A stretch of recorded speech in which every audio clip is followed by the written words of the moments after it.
Bonjour à tous et bienvenue pour une nouvelle vidéo sur le droit du tourisme.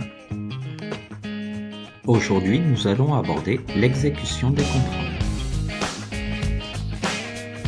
L'objectif du jour sera en deux étapes. Premièrement, on définira les effets obligatoires des contrats, puis, dans un second temps, on définira les effets relatifs des contrats.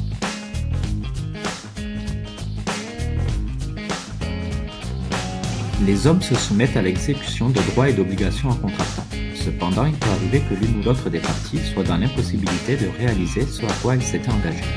La relation qui s'établit entre les contractants est celle d'un créancier réclamant l'exécution de sa prestation avec un débiteur devant réaliser ce à quoi il s'est engagé.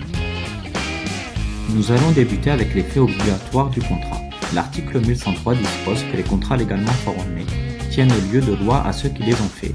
Ainsi, s'ils ne sont pas contraires à l'ordre civil et qu'ils respectent les trois conditions de validité, les contrats font donc office de loi entre les contractants.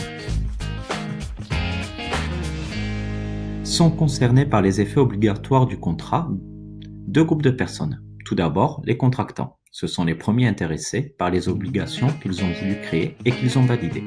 Mais également les ayants cause à titre universel. Il s'agit des héritiers du contractant décédé et qui lui succèdent dans ses droits et obligations.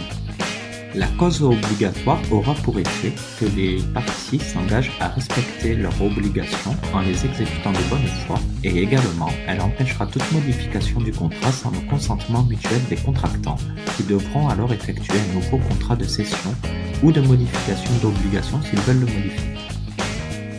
En cas de conflit et sans résolution amiable, c'est au juge de faire exécuter les obligations du contrat. Seule l'appréciation du juge peut établir la volonté commune des contractants pour définir s'il y a un problème dans la formation du contrat. Ainsi, le rôle du juge consiste soit en l'application pure et simple des termes de la convention, soit en leur interprétation ou modification. Passons désormais à l'effet relatif du contrat. Le contrat n'a d'effet qu'entre les parties contractantes. Il ne crée donc ni droit ni obligation à l'égard des tiers. Cependant, il existe des exceptions. Les tiers peuvent être concernés par les contrats. Dans ce cas, on parlera d'effets relatifs du contrat.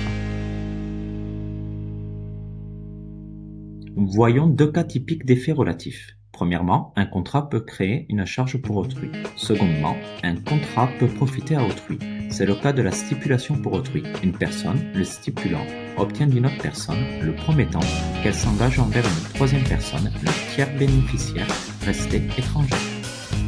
Voyons tout de suite trois exemples concrets. Premièrement, l'assurance vie qui oblige l'assureur à verser une somme d'argent à une tierce personne à la mort du contractant.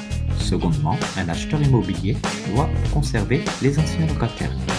Et enfin, lors d'un rachat d'entreprise, on doit conserver les contrats de travail des travailleurs déjà présents. Cette notion est désormais finie. J'espère que vous avez apprécié la vidéo et à bientôt. N'hésitez pas à me laisser vos commentaires en dessous de la vidéo et si vous souhaitez des cours privés sur Toulouse, vous pouvez me contacter par message privé ou par email à eric.terry@formationtoulouse.com.